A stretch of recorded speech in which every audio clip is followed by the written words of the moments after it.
বর্তমানে যে আয়ুষ্মান কার্ডের ছবি তোলা হচ্ছে বিভিন্ন জায়গায় ক্যাম্প করে, অথবা কেওয়াইসি যেটাকে বলা হয়, আয়ুষ্মান কার্ডে যে কেওয়াইসি করতে হচ্ছে, তো তাদের কিন্তু প্রত্যেকে যেতে হবে না। তো আপনি আপনার বাড়িতে ফোন থেকে কিন্তু এই তথ্যটা একবার দেখে নিতে পারেন, ঠিক আছে? এইভাবে আপনার তথ্যগুলো কিন্তু পরিবারের প্রত্যেকের নাম, বাবার নাম, রেশন কার্ডের ক্যাটাগরি এবং পাশে মোবাইল নাম্বার, এবং বিশেষ করে এই তথ্যটা আপনার সঠিক আছে কি না এটা একটু দেখে নেবেন। তো এইখানে ইকেওয়াইসি স্ট্যাটাস যে অপশানটি আমাদের কলমটি রয়েছে, সেখানে যাদের যাদের এরকমই ভেরিফাইড দেখাচ্ছে তাদের কিন্তু কোনো রকম যেতে হচ্ছে না বা কোনো রকম কেওয়াইসি করতে হবে না। অটোমেটিক্যালি আমাদের কিছু দিনের পর স্টেট ভেরিফিকেশান কমপ্লিট হলে ডাউনলোডের অপশানটি চলে আসবে, অথবা আমাদের বাই পোস্ট অফিসে চলে আসবে কার্ডটি।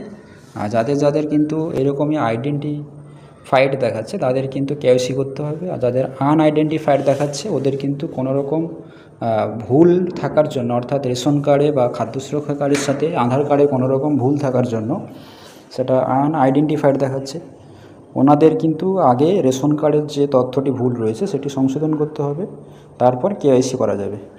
তো আজকে জাস্ট এই তথ্যটি সবাইকে বলার ছিল, অনেকের জানা ছিল না।